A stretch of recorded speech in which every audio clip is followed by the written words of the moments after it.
Hello, everybody, and welcome to a new PennyWise podcast from Lee Enterprises. I'm your host, Teri Barr.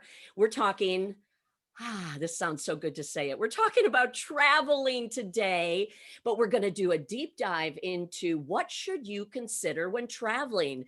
Should you actually be thinking about your budget or maybe the destination? We're going to find out what this is all about. Dia Adams is here. She is the Travel Rewards Analyst with Forbes Advisor. And Dia, so great to see you today. Thanks for being here. Oh, thanks for having me. It's going to be a lot of fun. Oh my gosh, talking about traveling, I think that just means so much to everybody right now. I mentioned budget or destination. Are those things we should try to consider when we're talking about traveling, especially as we move forward in 2021? Well, certainly you have to know what you need to spend. But when it comes to destination, I tend to think more about the experience. And a lot of times people tie themselves into thinking, I want to go to the beach. And I think of, for instance, these summertime trips, people on the East Coast are thinking about, your East Coast beaches, Virginia Beach, Myrtle Beach, Rehoboth, Delaware. And I tend to think more about the experience, because when you think about how much of the world is covered in water and how many beaches there are all over the place, you can kind of construct a really interesting itinerary that will cost the same or maybe even less than your beach trip. And I thought it would be a fun exercise to play with our current travel scenario, because I know a lot of people are probably thinking about traveling over 4th of July. Oh, absolutely. So I pulled the average cost of a trip over the 4th of July. This is a 2-week trip. If you wanted to rent a 2-bedroom condo in Rehoboth Beach, Delaware, the average condo is going to run you $5,200. And these are all from Airbnb. So it's not like I'm, cherry picking our numbers here. A 2-week, and that's just the condo. Okay.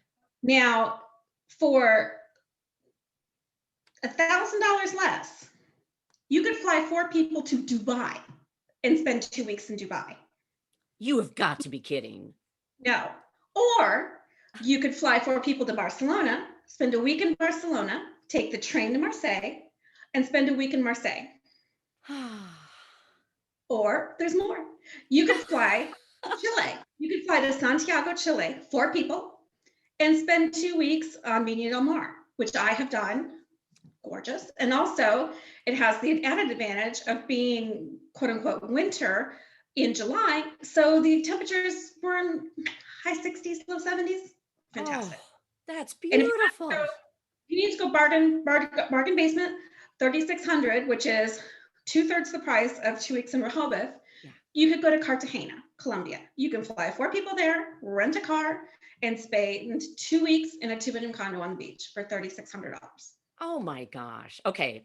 We're going to learn a lot more and how you get to these numbers and places as we go throughout this podcast today. Absolutely. I want to travel with you. That I'm putting that right out there now. Oh my gosh, Dia, I think one of the coolest things that I have seen in figuring out how to do this is you put together this incredible checklist. Do you mind if we go through that and kind of share your thoughts behind each of these steps of this checklist? I'd love to. Okay. And the whole point of the exercise is there's 2 questions basically that you want to have answered at the end of your exercise. And the first one is, what do you want to do? Meaning, do you want your trip to be jam-packed? Do you want to be rested? Do you want to spend time with your family? Like, what do you want to do? And then the second one, which I think is the most important one, is how do you want to feel when you get home?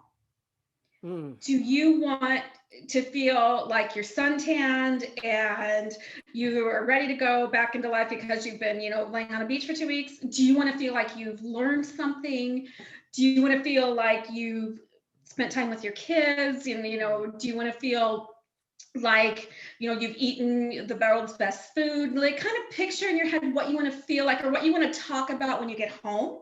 Okay. And then everything else that we're going to talk about is sort of how to help you reverse engineer to that point. So the first thing you do is you have to deal with the things that don't move. And for a lot of people, that's when you can go. For a lot of people, for instance, if you're a family dealing with summer vacation, you have a limited work vacation budget, You want to travel over a holiday. Yeah. So you kind of need to narrow down when you can go and how much flexibility you have within those dates. Obviously, the more flexible you can be, the better your trip is going to be, or the more opportunities that you will have. Right, right. Because I know I've always noticed they ask when you're, doing things on the computer, can you be flexible? So the different sites obviously try to help you find those prices, but I know sometimes you just can't be flexible. But I love that That's idea. right. That's right. And also, if you can even be flexible, for instance, if you're going around a holiday, say like, for instance, Thanksgiving, the most expensive day to travel Thanksgiving is Wednesday. If you could even travel Thursday morning, you might save some money. So you don't even have to be like hugely flexible, but if you can even be a little bit flexible, you'll have a better opportunity. Okay. So once you've narrowed that down, then that will help you narrow down options. Because basically, I start with the whole world and work my way down. So once you've narrowed that down, say you know how long you want to go. Okay. And you want to go for a week. If you want to go for a week, Asia's probably too far. If you want to go for a week, maybe Southern South America is too far. Maybe the Middle East is too far. So it kind of helps you, then again, narrow down your radius. Okay. If you're going for 2 weeks, in my opinion, you can pretty much get anywhere into it. If you're doing a 2-week trip, you can pretty much go anywhere. But then if you know how long you're going and you know when you're going, then the next thing you need to do is look at any climate limitations. For instance, if you want a beach trip and you want to travel in January, you probably don't want to go to Florida or Myrtle Beach. I mean, unless you want to go off season, which is a different experience. But if you want to, have your pina colada and a suntan, you don't want to go to Myrtle Beach in January. So you kind of limit that way. Or also you have to limit by things like, for instance, hurricane season. You need to make sure that you're traveling outside the band of, for instance, September. You don't want to go to Florida. You don't want to go to, Puerto Rico in August. You want to kind of keep an eye on where the hurricanes or other things like that might hit. And a great resource for that, by the way, is the National Oceanic Administration, NOAA. They have a hurricane map, and you can search it by week, and it will show you where hurricanes are most active. Yes. In any particular time. So it's a very handy.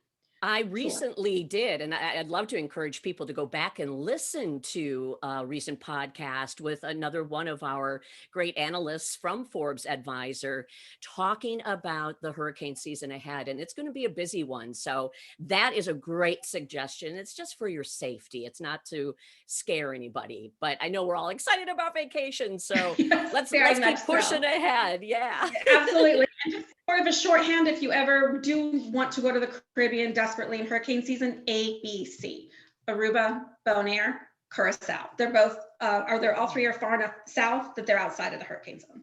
Perfect. Thank you. No problem. All right, checklist next. Next is the experience questions. Do you want an active trip where you're exploring cities, visiting museums? Do you want a restful trip? Do you want to lay on the beach? So get an idea in your head as to what kind of trip you want. And then with that in mind, do you want an urban trip?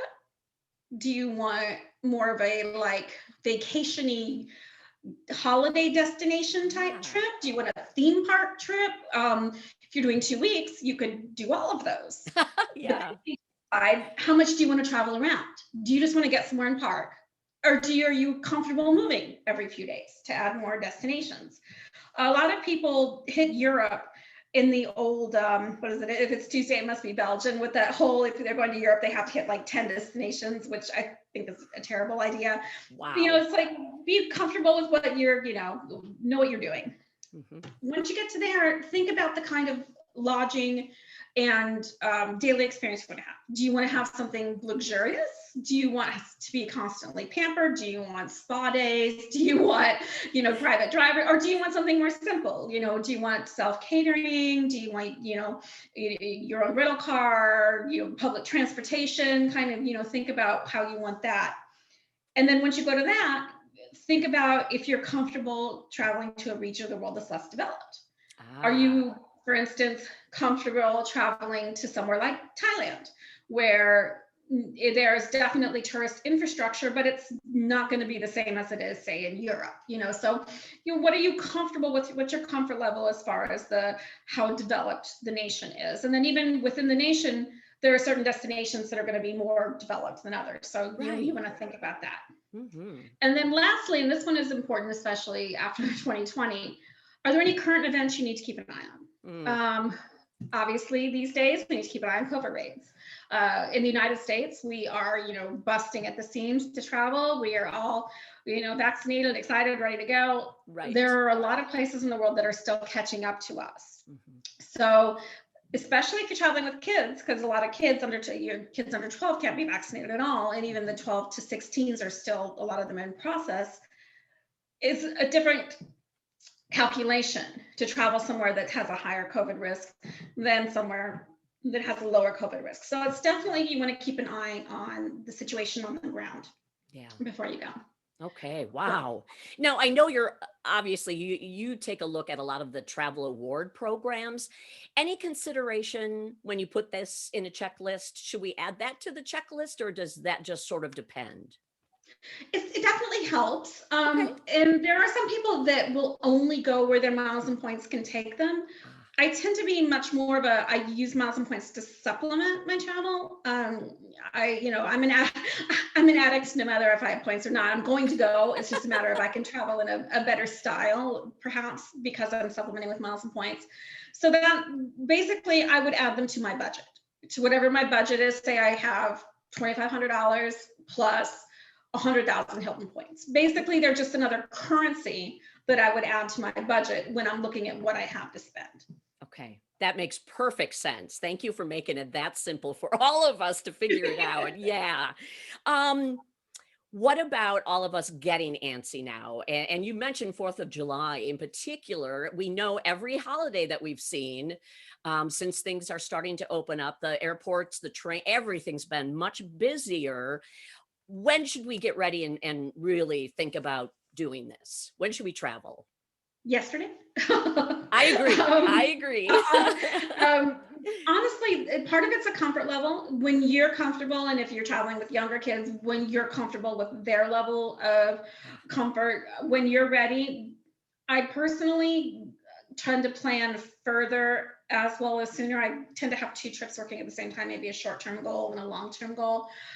The great thing is that most of the major airlines, as long as you're not buying a basic economy ticket, as long as it's a regular economy ticket, are instituting flexible schedule changes. So you're not as locked into, whereas before COVID, even on a regular economy ticket, you could lose more than the value of the ticket if you needed to change it. If you had a $100 ticket to Florida, it was $150 to change, it's crazy.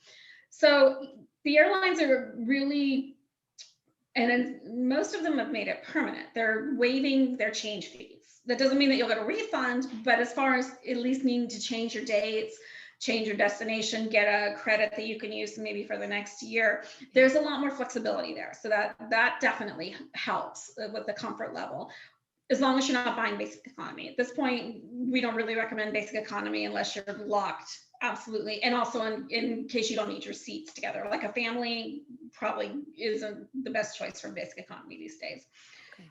The other thing to keep in mind, with the 2021 that's unique, is that you may want to find your car before you find your airfare. Really? Because yes, at the beginning of COVID, a number of the car rental companies were having huge cash flow problems. And in fact, Hertz declared bankruptcy. And what they did to overcome those cash flow problems was purge their fleets. So what happens is, spring break 2021 came roaring down the pike, and they were stunningly unprepared. So we heard stories of Las Vegas, Orlando, LA, many destinations just had no cars whatsoever. Like just didn't have cars. And then either ones that did have cars, I was in Las Vegas in April. I booked my car in February, and between February and the time I left, the price doubled. Oh, so wow. Yeah. So what you usually pay for a rental car may not be what you pay for a rental car this year. So you definitely might, want to lock in your rental car rates before you start looking at your plane tickets, because you might be in for a ugly surprise if you don't. Oh, that's brilliant. Wow. Incredible. And thank you again. Great information. Some of that we haven't heard about. So that's really important. It's interesting too to hear from you that you booked in February for months ahead. So you're doing what Yes. you're telling us to do. So Exactly. I love I booked a it. refundable ticket, flexible hotel accommodations, and you can always cancel. Well, not you can almost always cancel rental cars up to 24 hours. So yeah, I booked a flexible trip. Perfect. Okay, so now I got to ask you, let me pick your brain just a little bit here and we'll have some fun with this. What are Sure. some of your favorite destinations or maybe experiences that you are looking at right now? It's so funny because this is where we could talk all day. I decided to share a couple in the United States for people Okay. that are kind of looking for things maybe that they hadn't thought of. And then I decided to share a few in Europe because that's the place people ask me about the most. It tends to be Europe. Okay. So here in the States, the first place that I thought of was the inner Chesapeake Bay. A lot of East Coasters tend to head straight to the Atlantic. And the Chesapeake has hundreds of miles of shoreline up in between Virginia and Maryland that is just, they're just these wonderful little towns. There's my favorite is called Solomon's. It's in Maryland. And it's half fishermen, crabmen that have lived there their whole lives, and half hipsters that own second homes. So you like at night, you can have like oysters and dollar beers for dinner, and then the next morning you can have like a vegan chai for breakfast because That's there's so amazing. it tends to be pretty inexpensive, and it's 90 minutes from Washington D.C. It's probably 3 hours from Philly, maybe 4 from New York, but you go inward as opposed to going directly out to the ocean. But it's on the river out to the bay, so it still has that shore feel to it, but you're able to kind of cobble together a really cool experience for less than the beach will cost you. It sounds wonderful. It is. And then the other one in the US, I'm throwing out there for fall, and this is kind of really a wild card, is that a lot of people love to do like foliage trips, leaf peeping in the fall, and they tend to think of New England. They tend to think maybe of the upper Midwest, the Ozarks, Arkansas. I know, exactly. But it has some of the most wonderful leaf peeping, and the season tends to be a little bit later, so you can have a little bit more flexibility in when you do it. But yeah, magnificent, absolutely magnificent foliage in Arkansas. How about that? And you just gave us an idea for sooner and later. So that's great for me. And what do you have overseas? What are you checking out overseas right now? In Europe, I have 100, but I had to narrow them down to 3. Two that are kind of regular and one that's kind of a wild card. My first is a lot of people have an Italian dream. They have a dream of either Tuscany, that sort of under the Tuscan sun, eat, pray, love. You get, all that stereotype, but Tuscany is really expensive. Ooh. Lurgia is the Tuscan experience on a budget. And where Lurgia is located is that if you picture the Mediterranean going like this, and you're France, you got Nice, Cannes, Monaco, and then as soon as you enter Italy, that's Lurgia. So you get both the Riviera experience there you get the promenade, and then as you go inward, you get the Tuscan experience. And the first time I went, there's this town called Dolce Acqua. When I went there, the first thing I thought to myself is, oh my God, this looks like a Monet. It is a Monet. Monet actually lived in Dolce Acqua, and a number of his paintings are of Dolce Acqua and towns around. So if you've ever wanted to step into a Monet, Lurgia is absolutely the place to go. Wow, okay. So that's my first one. That's beautiful. It is, and it's pretty much amazing year round because it's got that Mediterranean climate. So and then if you wanted to go up into the mountains, even in the summer, it's not too hot. You've got the breezes, but even in the winter, it would still totally be doable. Wonderful place. Second one is the Canary Islands. Oh yes. The Canaries are another year-round destination. The Canaries are known in some places for having like the world's best weather. in most of the Canaries, it's sunny 330 days of the year, I think. Oh, Is that's the just statistic. awful, isn't it, Dia? Yeah, and it's never really like, it's never crazy hot. It's usually in that sort of 65, 85 band. It's just, it's owned by Spain. There are 7 of them. Each one of them has a slightly different personality.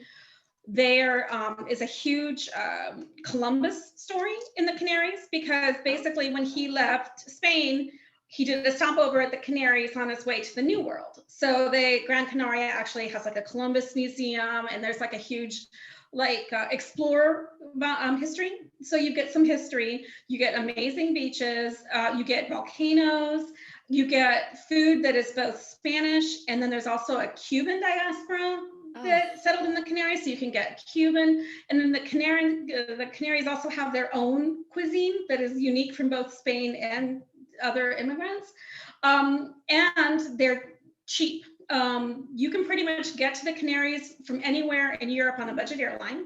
So all you have to do is basically get to Europe. You can fly there from London, you can fly there from Frankfurt, you can fly there from Madrid, and you can usually get there, pretty cheaply.